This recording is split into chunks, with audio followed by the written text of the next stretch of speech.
Bonjour à tous. Nous retrouvons aujourd'hui le samedi 4 mai pour une nouvelle leçon intitulée Où est votre vision? Prions, Père éternel, nous prions afin que tu nous guides dans cette leçon. Nous prions, Saint-Esprit, afin que tu nous instruis et aide-nous, Seigneur Dieu, à obéir à la vision et à l'instruction que tu nous donnes à tous et chacun au nom de Jésus. Merci, Saint-Esprit. Au nom de Jésus, j'ai prié. Amen. Comme je l'ai dit, le thème aujourd'hui, c'est Où est votre vision? Notre verset de mémoire est tiré de Habakkuk 2:2. Habakkuk 2:2 qui dit: L'Éternel m'a répondu et a dit: Mets la vision par écrit, grave-la sur des tables afin qu'on la lise couramment. Donc ici, dans ce passage, Dieu donne une vision au prophète Habakkuk et lui demande de graver cette vision sur des tables. Et quelle est la raison de cette instruction? C'est ce que nous voyons dans la suite du verset. Le passage dit, afin qu'on la lise couramment, en d'autres termes, afin qu'on la voie, afin qu'on ne l'oublie pas, afin que lorsqu'on passe à côté des tables, on se souvient de cette vision que Dieu a donnée au prophète Habakkuk. Notre passage biblique est tiré de Habakkuk 2:2 à 3. Habakkuk 2:2 à 3, qui dit: L'Éternel m'a répondu et a dit: Mets la vision par écrit, grave-la sur des tables afin qu'on la lise couramment. En effet, c'est encore une vision qui concerne un moment fixé. Elle parle de la fin et ne mentira pas. Si elle tarde, attends-la car elle s'accomplira. Elle s'accomplira certainement. Donc, dans ce passage, on a plus de détails par rapport à notre verset de mémoire. On voit ici que la vision concernant un moment fixé. Mais la partie que je trouve surtout le plus intéressante, c'est la partie qui dit que elle ne mentira pas. Si elle tarde, attends-la, car elle s'accomplira. Elle s'accomplira certainement. Donc, en d'autres termes, cette vision s'accomplira certainement. Même si elle tarde, nous devons, enfin, là, on s'adresse au prophète Habakkuk. Je dis, accroche-toi, attends-la avec patience, ne cherche pas un plan B, mais reste attaché à cette vision que je t'ai donnée. Et de manière générale, c'est aussi une parole pour nous en tant que chrétiens. Lorsque Dieu nous donne un mot, une parole, nous fait une promesse, même si elle tarde, nous devons nous accrocher à cette promesse et ne pas baisser les bras parce que lorsque Dieu dit, il fait, comme dit la parole, Dieu n'est pas un homme pour mentir, ni le fils de l'homme pour se repentir. Alors, je prie que Dieu nous donne la grâce de toujours nous attendre à lui et nous attacher aux promesses qu'il nous donne au nom de Jésus. Allons maintenant au message. Donc ici, dans notre leçon d'aujourd'hui, il est question de vision. Notre message dit: la lumière peut briller avec clarté au dehors, mais si vos yeux sont devenus faibles, cela n'aura pas d'importance pour vous car vous ne pourrez pas ressentir la clarté. Dans Genèse 27:1, que je vais lire, Genèse 27:1, la Bible dit: Isaac devenait vieux et ses yeux s'étaient affaiblis au point qu'il ne voyait plus. Alors il appela son fils aîné, Ésaü, et lui dit: Mon fils. Il lui répondit: Me voici. Donc ici, il est question de Isaac, qui lorsqu'il devenait très vieux, ses yeux s'affaiblissaient et donc il ne pouvait plus voir. Alors il appela son fils Ésaü et lui dit: Mon fils. Et c'est de là qu'on connaît l'histoire commune, que tout le monde connaît, du fait que Jacob a volé la bénédiction de Ésaü.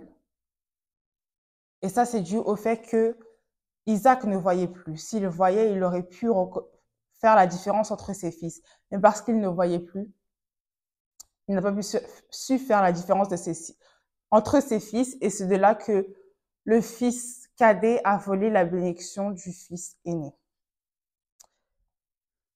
Quelle est la définition de la vision? La vision, c'est l'action de voir, de se représenter en esprit. Une autre définition, c'est perception du monde extérieur par la vue. Donc, encore une fois, même si la lumière peut briller au dehors, si notre vision physique, notre vue est affectée, cela n'aura pas d'importance pour nous parce que nous ne voyons pas cette clarté au dehors. Cela vous dit également, en Genèse 27:1, cela nous dit que lorsque la vision d'une personne meurt, c'est que la vieillesse s'est installée. Comme j'ai dit, c'est lorsque Isaac devenait vieux que ses yeux se sont affaiblis. Dans Ecclésiaste 12:1 à 3, Ecclésiaste 12, 1 à 3, je lis, souviens-toi de ton Créateur durant ta jeunesse, avant l'arrivée des jours mauvais, avant d'atteindre les années où tu diras, je n'y prends aucun plaisir. C'est le moment où le soleil et la lumière, la lune et les étoiles s'obscurcissent et où les nuages reviennent juste après la pluie. C'est l'époque où les gardiens de la maison tremblent, où les hommes forts se courbent, où celles des broies interrompent leurs tâches parce qu'elles sont trop peu nombreuses, où ceux qui regardent par les fenêtres s'obscurcissent. Donc là où Salomon a dit ceux qui regardent par les fenêtres sont obscurcis, c'était sa façon de dire vos yeux ne peuvent plus voir à cause de la vieillesse. Ainsi, l'un des moyens pour savoir que vous êtes dans votre vieillesse est quand vous n'avez plus de vision. Joël 2, 28 nous dit également que lorsque nous arrivons à un âge où les visions seront remplacées par des rêves, c'est dans notre vieillesse. Donc, les bonnes visions poussent les gens à courir, selon Habakkuk 2, pour s'assurer qu'elles soient accomplies. Tandis que ceux qui rêvent ne font généralement rien pour réaliser leurs rêves. Notre Père dans le Seigneur nous dit, il y a de cela quelques années, je parlais à 3 aînés qui sont aussi mes amis spéciaux et je leur ai dit que la définition de la vieillesse est rêveur. Tant que vous avez encore une vision que vous poursuivez, c'est que vous n'êtes pas encore vieux. C'est pourquoi notre Père dans le Seigneur dit, je plaisante parfois en disant que seuls ceux qui sont plus âgés que moi sont des vieux parce que je cours toujours avec ma vision. Donc, il dit qu'il est jeune même encore à 82 ans. Parce que c'est pathétique de voir des jeunes qui sont déjà vieux parce qu'ils n'ont pas de vision. Oui, ils parlent de rêves pour leur avenir, mais ce ne sont que des souhaits parce que vous ne les voyez pas du tout les poursuivre. Donc, il y a une différence entre les rêves et la vision. Il y a une différence entre les souhaits et la vision. La vision, c'est quelque chose qu'on doit poursuivre activement. Quand je vois de tels jeunes, j'ai toujours envie de leur demander, jeunes hommes, où est ta vision? Et c'est une question qu'on doit également se poser. Quelle est la vision que Dieu nous donne? Avec quoi est-ce qu'on court? Quelle est cette promesse, cette parole que Dieu nous a donnée et vers laquelle on court? Quand une personne devient un rêveur au lieu d'un visionnaire, c'est qu'elle est vieille.